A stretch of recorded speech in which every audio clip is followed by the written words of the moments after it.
Before you start watching, I should warn you that it may be hard to grasp some moments straight away, so I invite you to pause and ponder anytime you feel you need it. There are also text fragments in the following steps that provide the same content as the video. You may read through them instead of watching the videos if you find that format preferable. Hey there folks, I would like to welcome everyone. I'm excited to have you on board. First of all, I assume that you don't have a lot of background in functional programming.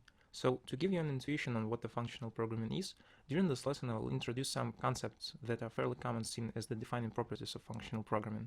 Some of them are covered in more detail in other lessons. So, let's begin with pure functions. Pure functions are basically functions that take some input and produce some output without mutating the given input, or for that matter, without changing anything in the outer environment. Thus, the only way a pure function may interact with the outer world is by returning some value. Also, the output of a pure function should depend only on the given input. Thus, we may be sure that no outer conditions may affect the result, and we may rely on the fact that the function will return the same value given the same input. This description hints at some similarity with the definition of function from mathematics. Let's look at this two example here. Suppose we want to implement a function that takes an integer square and returns the next integer square. The first version is a straightforward imperative approach. We perceive the input as a variable with a certain state, which is its value. Then we instruct the evaluator what to do with the state of the variable. After the chain of transformations, we return the final state as the computation result. The second version embodies this idea of using pure functions. The input here is not a container but a fixed value. We may even think of it as a constant mapping.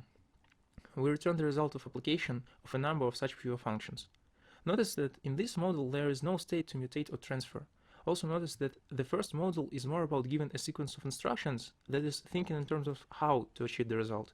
The second model, on the other hand, kind of gives a definition of what the result is and how it is expressed in terms of the input. So the second approach is more about thinking in terms of what the result is. This description is the distinction between so-called imperative and declarative programming. The first way is to instruct the evaluator what to do in an imperative way. The second one is to declare the definition of the result. But it seems kind of more intuitive to write in this clear, consecutive line-by-line instructive manner. Why would we care about purity? It seems more like an unnecessary complication rather than a superior approach. How is it better? Well, there is actually a number of reasons. Firstly, it is about reducing the number of potential bugs. If we provide no state to mutate in any way, if we don't rely on the possibility of the value of a variable being changed from somewhere else in the program, there is generally less space for errors to occur. Consider this example here. It is a common thing to stumble across in a Python program. Some function computes its result based on the state of some outer variable. Here it is not a bug per se, but as you can see, this kind of multiplication procedure doesn't follow a simple rule. Changing the order of the terms changes the result. It is generally harder to fully understand what's going on in the program if any function may reach somewhere else and change something in the outer world, or change its result in some not immediately obvious way. Secondly, if all of our functions are pure, they are independent pieces. That is, the computation is much easier to parallelize, due to less space for collisions or interventions. Also, if we write in this functional manner, we tend to write in a more modular way, constructing a solution for a particular problem from a number of smaller, more general pieces. Thus, we could write code that is more reusable, building up a box of small, composable tools that are more pluggable, if you will.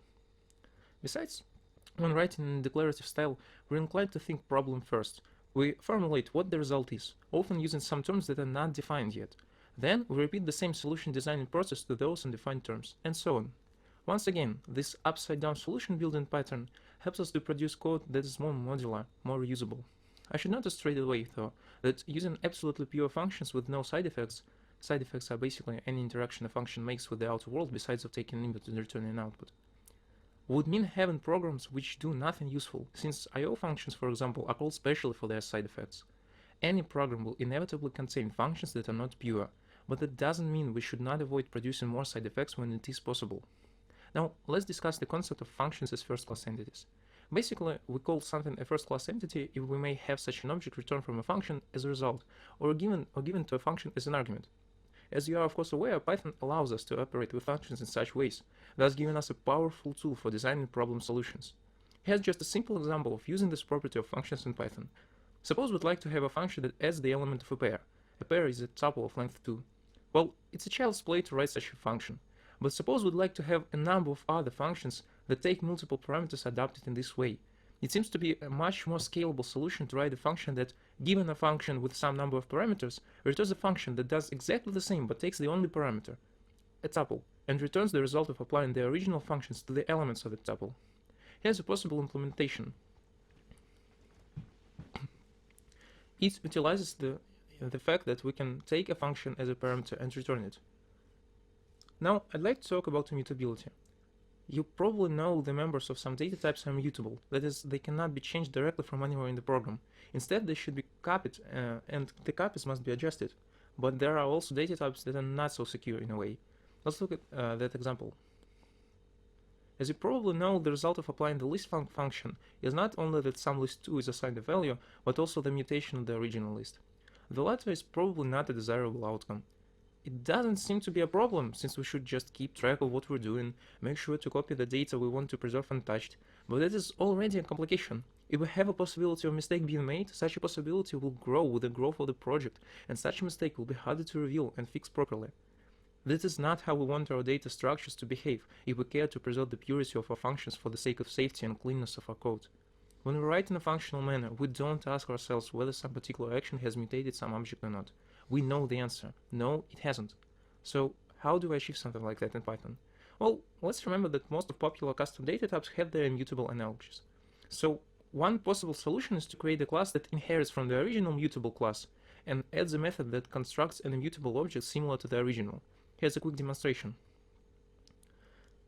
This way we can sort of freeze the object we want to protect from mutation before passing it to some function. We could also just attach new methods to the existing classes and add methods like unfreeze to tuple and frozen set classes to return a mutable version of the current object, if we wish to have such a possibility for some reason. This kind of works, but still we should remember to switch when it's needed, and also we're kind of used to work with lists. Besides, this will not work for dictionaries since there simply doesn't exist some kind of native immutable data structures similar to dictionary in Python. So to do that, we'd need to define our own class that would inherit from the dictionary class, and then would manually forbid calling methods like setItem. Thus, it's probably not a very satisfactory solution. To make something that's immutable and actually usable, we'd probably need to define our own classes that have all similar methods that the original list set and dict have, but readjust them so that instead of returning none and mutating the original object, these methods would return a copy with all the changes applied and leave the original untouched. This may work, after all, we're quite used to a somewhat similar mechanics of string functions. But lucky for us, there's a model named persistent that contains such a classes implemented for us. Let's make a quick review. pvector, pset, and pmaps are functions that construct objects from the classes that have the same names. Pvector is similar to Python's list class, pset to the set class, and pmap to the dictionary class. Objects of p classes are mutable. They behave very similar to the original classes, but when we use some familiar methods of the corresponding original Python class, the object itself is left untouched, and the resulting object with all the transformations applied is returned as the function's output. Also, we can get the p class object from the generic object by using the freeze function, and we could get the generic Python object from the p object by using the thaw function. Here's an example. First, we construct a p vector from the list. Then we call some pretty common methods but uncommonly assign their result to other variables. As you can see, the initial p vector is left unaltered. This is a really convenient way to preserve the immutability, so I highly recommend you to use persistent and visit the GitHub page to explore its possibilities further. There's the p-record class that I didn't introduce, and a lot of tools for creating custom classes of immutable data structures. Okay, one more concept to present is laziness or lazy evaluation. Basically, lazy evaluation is a strategy of computing that's somewhat opposite to the common way of evaluation called the ego strategy. Vaguely speaking, lazy evaluator delays any computation that is not immediately necessary right now, and it performs the evaluation only when it's forced to. Let's look at a simple example here. We have the sumfunc function, and the arguments we pass to it are expressions 8 minus 6 and 25 divided by 5. If we follow the eager strategy, we compute the given arguments first, then substitute them for the parameters in the function's body and compute the result. Following the lazy strategy, we first plug the given arguments, whatever form they have. Then we compute the things that we need to do within the function's body. Notice that here the lazy strategy leads to the repetition of the same expression. If our compiler is smart enough, these expressions won't be actually plugged in, but instead there will be a number of pointers to the delayed computation, so we won't actually process the same expression multiple times. What's the point of this I'll make it later approach anyway? Well, suppose that the arguments given are computational heavy, but we actually don't need them to produce the result. For example, suppose our function would have some kind of indicator as one of its arguments, and in some cases, depending on the value of the indicator, we'd go straight to the return statement and do nothing with all the other arguments. In this case, using lazy strategy lets us avoid the unnecessary computations, and there actually are some pretty common functions that make use of the lazy strategy. Here's an example. Consider this function called bet. An attempt to compute the result would lead to an infinite loop, but OR and AND functions are designed so that if the result is already determined by the first argument, the second one doesn't matter and hence is ignored. There are other ways to implement this approach in Python, and it turns out to be really useful and powerful. Such possibilities are reviewed in more details in the other lesson. That's pretty much for the lesson. Here's the last one. I'd like to return to this distinction between imperative and declarative, procedural and functional styles. As I've already mentioned, functional approach is more declarative, high-level and abstract, but it is often less productive in terms of the low-level efficiency. Lisp Haskell programs are generally less fast than C, C++ code, and so on. It's kind of a trade-off between being high-level and more expressive and being more efficient in terms of how fast the code runs and how well is the memory disposal arranged. But we all know that Python is not about being highly efficient, it's about being expressive and high-level. It's about writing, reading, and changing code faster, not running it faster. So on this trade-off, Python tends to be more on the abstractness side. Thus, I don't think that it is a problem to give away some efficiency sometimes to get a nicer, more elegant expression of your ideas. Here's a classic example. These are two implementations of the quicksort algorithm. The first one is a classical imperative approach. First we write an instruction on how to make a partition, then we use this as a sub-instruction for an instruction on how to quicksort a sequence. Below is a version that's well known as a Haskell adaptation of the algorithm. You may see the list comprehensions here. They are used quite a lot in Python and are considered to be very convenient. They are, by the way, borrowed from Haskell. Anyway, in this second example we define what is the sorted list. Here it is empty. If it is empty, it is the list itself. If it is not empty, it consists of three consequent parts. First, there is a sorted list of elements that are less than some fixed one. Then there are all the elements that are equal to the fixed one. Then there is a sorted list of elements that are greater than the fixed one. You may notice that the idea behind the algorithm is explained in a much shorter way with this functional style implementation. You may also notice that to understand what the code is intended to make, you have to read the first implementation entirely, while the smaller pieces of the second implementation are quite good at explaining themselves. Finally, you may notice that the last algorithm is not really a quicksort, since it is done not in place and requires some additional memory to work. And this is general pattern. When using functional style, you're inclined to write less efficient but shorter, more concise, abstract and expressive code. I think it is really a Pythonic approach as well. Beautiful and elegant is better than ugly. It is true though that Python pushes you towards object-oriented programming, but it is still a multi-paradigm language, and writing some elements of the code in a functional manner when it gives a considerable amount of advantages is possible if desired.